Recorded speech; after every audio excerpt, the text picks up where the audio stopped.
Salut, c'est Alice. Donc tout excitée, ultra hypée par Essen qui arrive bientôt avec plein de sorties super trop cool. Je regarde un peu ce qui sort donc via BGG qui a une liste qui est mise à jour par les éditeurs je crois sur ce qui va sortir à Essen. Il y a des trucs qui buzzent plus ou moins, des très grosses sorties comme Nucleum dont je vais parler là. J'ai envie de jouer à plein de trucs. Le principe, c'est que je regarde en ligne un peu ce qu'il en est, notamment les règles. Et derrière, je fais des petits débriefs de ce que je vois des jeux. Voilà, pour avoir une idée de ce qui me fait envie et de ce qui peut peut-être vous faire envie à Essen. Donc Nucleum. Nucleum, on est sur une grosse sortie. On est sur un jeu de... donc de Simone Luciani et de David Tursi, donc deux grands auteurs. Qui a l'air très cool, qui prétend emprunter donc à Brass et à Barrage, qui n'est pas les jeux les plus modestes non plus. Effectivement, on retrouve des points de règle, côté sensations de jeu, je sais pas trop encore. Et ça a l'air très cool. Globalement, c'est de la gestion avec du développement industriel basé autour de donc, centrales électriques nucléaires, avec un réseau de villes qu'on va développer, dans lequel on va alimenter des bâtiments en électricité en faisant une action pour faire tourner les usines. Ce qui va nous permettre d'obtenir des points en gros de complétude qu'on va ensuite aller investir sur un tableau au moment où on fait une recharge, parce qu'il y a un principe de hand building avec nos actions. Donc, un peu plus précisément, donc là il y a le dos de la boîte, il y a un plateau central. Hop, donc on voit un plateau central comme ça avec des villes qui vont pouvoir être reliées par des rails. Sur ces villes, on a soit des emplacements industriels, soit des emplacements civils, soit des emplacements à usines. Là, ça c'est des usines qui peuvent être améliorées. On va pouvoir importer du charbon et de l'uranium. On a comme ça un plateau personnel avec chacun, donc ça c'est asymétrique en début de partie, un ensemble de technologies à développer. Celles qui sont clipsées sont développées, les autres ne le sont pas encore. Un système de revenus, des tuiles qu'on va avoir donc en réserve devant nous et qu'on va jouer petit à petit soit en haut du plateau, soit en tant que rail sur le plateau, pour activer des actions. Et différents bâtiments à construire, des turbines, des mines, des petits workers, des contrats à remplir un peu à la barrage quand on va faire des choses. Voilà, donc ça a l'air de ressembler à ça. C'est assez cool. Globalement, comment va se jouer le jeu? Il y a un système qui est assez original. Au début, on a donc un set d'actions comme ça, et on va garder un set d'actions en permanence, juste on va en dépenser et on va en regagner, qui ont chacune deux actions. Quand on joue ces actions, on va avoir deux choix. Soit on va pouvoir les placer, hop, donc ça c'est les règles, désolé, je mets un peu de temps à zoomer, dézoomer. Hop, raté. Soit on va pouvoir les placer en haut de notre plateau pour faire les deux actions, soit on va pouvoir les placer sur la carte centrale pour les mettre en tant que rail. Ça nous demande un ouvrier qui va venir dessus dire que ce rail est à nous, et ça va potentiellement nous permettre de faire des actions si on connecte façon domino. Donc on voit qu'en fait les actions, hop, si elles sont là, sur les bords elles ont des couleurs. Si on les connecte à un autre domino de même couleur ou à une ville de plateau, ça va nous faire donc déclencher l'action qui est connectée. S'il y en a une qui pend dans le vide à côté d'un rail pas encore connecté, parce que par exemple on a placé un truc ici, donc là ça va pendre dans le vide, c'est au moment où ça se sera connecté, si c'est de la même couleur, que les deux joueurs concernés, donc celui qui vient de poser et l'autre, va pouvoir faire les actions. Comme ça on peut aller attendre que les autres déclenchent notre action, qui va être au moment où on le désire ou pas, ou potentiellement quelqu'un qui veut vraiment faire quelque chose qui va pas matcher en face et nous refuser l'action. Voilà. Hop. Donc ça c'est un système, c'est pourquoi c'est un système de hand building, parce que les actions qu'on va jouer au haut du plateau, donc à notre tour on a trois options, soit on joue la tuile en haut du plateau, soit on la joue sur le plateau, soit on recharge nos éléments. Quand on recharge nos éléments, on va récupérer nos actions devant nous et il va se passer une phase de décompte. La phase de décompte, ça a l'air assez fun, hop, par là. Il y a un principe, alors j'expliquerai après comment, mais on va pouvoir alimenter des usines, faire des choses, on va gagner des étoiles. Et là il va y avoir un principe un peu la Great Western quand on va dans les villes, pour aller atteindre des paliers de points, un petit peu. L'idée c'est que si j'ai récupéré par exemple 13 étoiles, je vais pouvoir installer une étoile ici, lors de ma recharge, donc au moment où j'enlève toutes mes tuiles. Je vais dépenser toutes mes étoiles et je vais mettre une étoile ici. Ça va servir à plusieurs choses. Déjà, ça va permettre de participer à un décompte de fin de tour, de partie. Donc là, c'est un décompte sur un critère, avoir posé des bâtiments comme ça, avec un multiplicateur. Je suis en zone bleu foncé là, donc ça fait x4. J'aurai ça. Si je suis premier à m'y mettre, je gagne en plus un uranium à placer dans une de mes mines.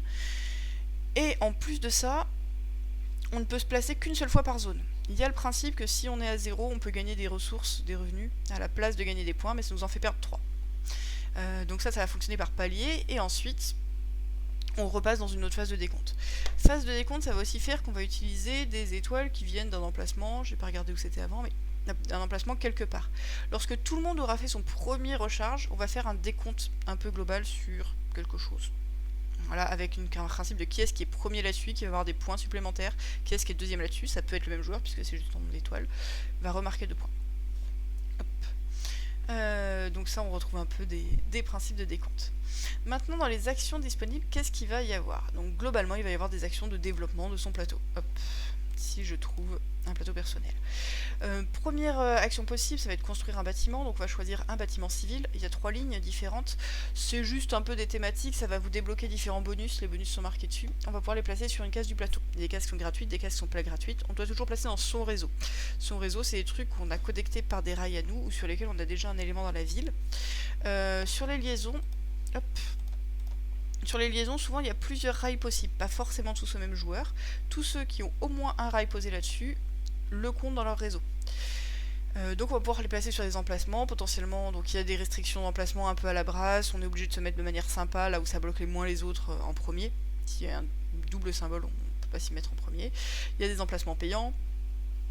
Bref, on se place quelque part, on gagne les bonus de placement éventuels. Ça nous coûte... Oups, j'ai raté. Ça nous coûte des sous, ici. Autre alternative, donc placer des lieux industriels, donc des turbines ou des mines, là ça va nous coûter des ouvriers. Quand on a débloqué une paire en face à face, ça nous vaut des points. Ceux-là on est obligé de les construire de haut en bas, ceux-là on les construit comme on veut. Donc c'est différentes actions. Les turbines et les mines, ça va servir pour la production d'électricité. Ça, c'est des trucs qui vont demander de l'électricité. Ces bâtiments-là, les derniers de chaque catégorie, vont en plus avoir des marqueurs de points en fonction des autres bâtiments. Les autres, ça va être des points fixes. Les usines, donc là c'est ce qu'on voit ici, il y a une usine, elle va pouvoir accueillir des turbines à côté et des nucléums, des trucs qui permettent de transformer le nucléaire. Pourquoi est-ce qu'on va les faire comme ça? Parce que ça nous permet de les faire tourner. Ça va être une des actions, ça l'action énergie représentée par un éclair, qui va être faire tourner une usine. Quand on fait tourner une usine, on va pouvoir dépenser de la matière brute, donc du nucléaire et du charbon, pour faire tourner l'usine. Le charbon, on peut l'acheter depuis les pays extérieurs comme ça, il faut avoir des rails pour le transporter, peu importe que ce soit à nous ou pas. Ça coûte de l'argent. Les uraniums, on peut les récupérer depuis nos mines, il faut avoir un réseau connecté, peu importe que ce soit à nous ou pas, pour l'apporter sur place. Le nucléaire fait 2 énergies, le charbon 1. Pour faire du nucléaire, il faut qu'il y ait un nucléum à côté. Donc l'usine soit apte à faire du nucléaire. On compte combien ça nous fait de production d'usine, et avec cette production-là, on va pouvoir alimenter quelque chose. Donc la production d'électricité, ça sert à rien en tant que tel si on n'a pas un bâtiment dans lequel l'envoyer. Un peu à la façon des manufactures de coton d'Embrasse.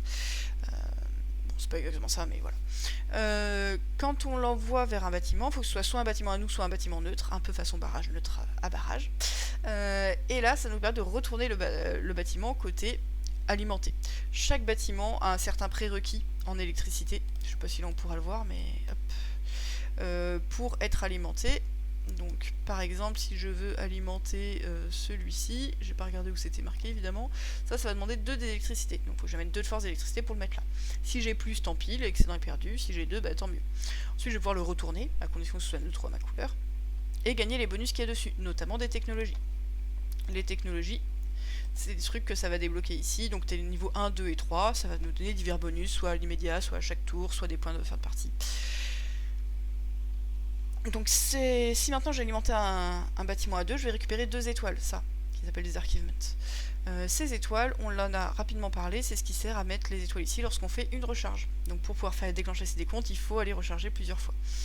Tout le monde n'est pas obligé de refaire sa main un peu au même rythme. Il n'y a pas de phase de jeu, il n'y a pas de manche, il n'y a pas de rythme imposé, c'est vraiment on joue chacun notre tour, et au moment où on récupère, on va faire cet élément-là, qui peut nous rapporter plus. Il y a l'air d'avoir pas mal de trucs pour se développer. Il y a évidemment une action pour racheter des actions, parce que donc ces tuiles, si on les envoie sur le plateau, on les récupérera plus jamais, donc on va en perdre. Et les tuiles qu'on a chez nous, on a peut-être envie de les personnaliser un peu, il y en a qui ont des éléments particuliers. Donc là-haut, on va avoir le fait d'aller récupérer des nouvelles actions. Ça nous coûte un certain prix, on peut en récupérer 1 ou 2, si on en récupère 2, ça coûte 2 sous de plus. En dessous, on peut récupérer des contrats, ça c'est des contrats à la barrage, ça... enfin pas exactement, en fait c'est des objectifs, donc par exemple ça vous demande d'avoir 2 bâtiments verts placés sur la carte. Si vous l'avez fait, vous marquez 3 points et quelque chose. Là je sais pas, tu as un cube d'uranium. Ici ça va vous rapporter une technologie. Les cubes d'uranium sont toujours stockés sur les mines, chaque mine peut stocker 2 ou 3 uranium en fonction de ce qui est marqué dessus. Hop. Voilà, donc il y a plusieurs emplacements. Celles-là, on les construit comme on veut, donc on peut mettre plus de stockage, plus de trucs. Elles ont toutes des bonus sur qu'est-ce que ça va rapporter. Donc ça, c'est pour les turbines. Voilà, j'ai parlé trop vite et je sais plus ce que je disais. On a des contrats globaux que n'importe qui peut accomplir à n'importe quel moment pour le premier qui les fait. C'est beaucoup comme ça, grâce au contrat qu'on va réussir à avoir nos technologies. La question du réseau sur la carte, il y a l'air d'avoir une vraie question qui est que on a en réseau tout ce qui est connecté à nos routes à nous, donc on a les villes autour, et on peut être plusieurs à posséder chaque route, donc ça va être des réseaux qui vont potentiellement se recouvrir un petit peu. À quel point il va y avoir vraiment beaucoup d'interactions sur ce placement, je sais pas. Les premiers retours sont bons, donc je suppose qu'il y en a pas mal. Moi, le truc sur lequel j'ai un petit peu un doute, c'est un peu le casse-tête sur les actions qu'on va pouvoir faire. Chez nous, au milieu du plateau, j'ai un petit peu peur, mais ça, sans avoir joué, c'est dur à savoir, qu'on subisse un petit peu, que ce soit de l'optimisation d'actions, de qu'est-ce qu'on peut faire, et qu'on n'ait pas vraiment une vision long terme sur quelles sont les actions qu'on va faire souvent ou pas, mais peut-être que si, puisque il y a celles qu'on dépense et celles qu'on garde. Il y a l'air d'avoir divers bonus un peu partout à débloquer, qui sont des pouvoirs permanents, pas permanents, qui permettent vraiment de faire du développement. Voilà, donc ça a l'air très très cool. Voilà, moi ça me fait bien envie. Quand on voit un peu le plateau, là, ça fait grave envie. Voilà. Les règles sont correctes à lire, franchement, c'est pas horrible. Oui, je l'ai pas dit, mais quand on fait. On a des pistes de revenus. Quand on va récupérer de toute une tuile d'action, on va gagner des revenus, donc en sous, en ouvriers et en points de victoire. Si on les a assez développés, on a des points en fin de partie. Les uraniums qu'on récupère, on peut immédiatement les échanger pour des ouvriers, plus tard. D'ailleurs, notamment si on n'a pas la place de les stocker, mais c'est pas le seul cas. On est limité au nombre de contrats qu'on stocke. Quand on récupère un contrat, ça nous donne des bonus. Tout a l'air de comboter. Il y a l'air d'avoir plein de petits éléments qui combotent, avec des actions qui sont pas si compliquées que ça. On est quand même dans du gros jeu, hein, clairement. Voilà, il y a des notions de réseau, il y a pas mal d'exemples dans la règle, ça c'est pas mal pour survoler un peu ce qui va s'y passer, c'est vraiment assez cool. Voilà, donc ça j'ai envie d'y jouer. Je pense que ce sera un achat, hein, de toute façon, que ce soit moi ou les potes, parce que je suis pas trop sur la possession de jeu, mais voilà. Donc forcément j'ai super envie. En plus là il y a eu des retours de gens qui ont pu essayer tout ça, tout le monde est. Enfin je le dis 15 fois, hein, mais tout le monde est très très content de ces parties. Il y a des petites asymétries sur les pouvoirs, les différents bonus. J'espère que l'équilibre entre le je gagne tel et tel bonus et le comment je me développe un peu plus long terme sur qu'est-ce que je vais faire précédemment, ça, le qu'est-ce que j'essaye de faire globalement, c'est plus difficile à voir. Je pense que ça va être pas mal lié à cette piste quand même. Hop, la piste là sur le côté, avec les étoiles, qui va déclencher certains revenus, enfin certains types de points en fonction de là où on s'est placé. D'essayer de viser, d'optimiser des trucs comme ça, qui donnent peut-être un aspect long terme intéressant. Bon, j'ai super envie. J'ai super envie. Voilà, je pense qu'il n'y a pas grand chose de plus à en dire. Ça, on attend SN et on y joue. Voilà, gros bisous, à plus.